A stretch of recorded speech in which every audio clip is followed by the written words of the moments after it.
Welcome back. And our top political leaders today congregated in the lakeside city of Kisumu to commemorate the 30th anniversary of the second Vice President of Kenya, Jaramogi Oginga Odinga.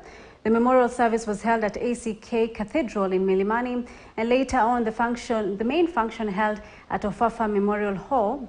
Opposition leaders applauded the role played by the doyen of opposition politics for his immense contribution in shaping the country's democracy. Bramwell Bwire reports.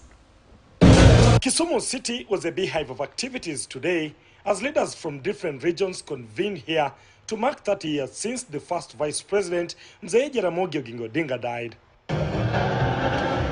Among those present were Azimio leader Raila Odinga, the son of the late Jaramogi, other family members, friends and politicians. The memorial service was held at the ACK Cathedral in Milimani before shifting to the Ofafa Hall. It is at Ofafa Memorial Hall that Raila Odinga took the nation through the memory lane, citing several undocumented achievements by his father. In London, Nkrumah bought a building called Africa Unity House, which building he dedicated to the liberation struggle on Africa. And all Africans who had a problem in London could go and stay in that building. So Kenyans only needed to get to Cairo. From Cairo, you would now be able to travel to get a scholarship to study for free in all those countries.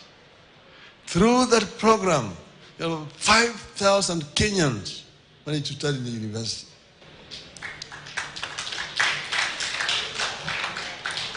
That was Jaramogi's initiative, which has never been recognized or appreciated, because people highlight only the 300 or so people who were taken by airlift and from Mombasa to New York.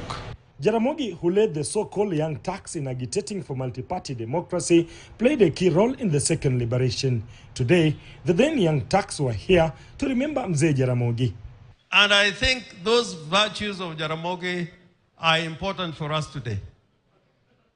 The virtue of wisdom, the virtue of justice, and the virtue of courage. And more importantly, when we're talking about courage, is not sheer bravery. It's more than that.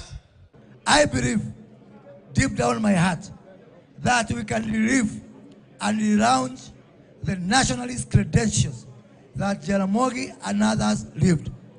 We must look afresh at how can we rebuild the bonds between generations to deal with major challenges which are threatening to reverse the gains that people like Jaramogi Oginga Odinga fought so much for, sacrificed themselves for. While describing Jaramogi as a statesman, Mombasa Governor Abdulswamad Nasser vowed to honor Kenya's first Vice President. Kuna barabara katika kaunti ya Mombasa itakuwa na jina la Jaramogi Odinga, iwe katika kumbukumbu ya historia. Jaramogi, who died in 1994, fell out with the first Kenya president, Mzee Jomo Kenyatta, in 1966. He started advocating for multi-party system. This push continued even after Kenya became a de jure one-party state in 1982. Jaramogi, though elderly, will become the face of the opposition in 1980s and 1990s. Bramwell Bwire, KTN News in Kisumu.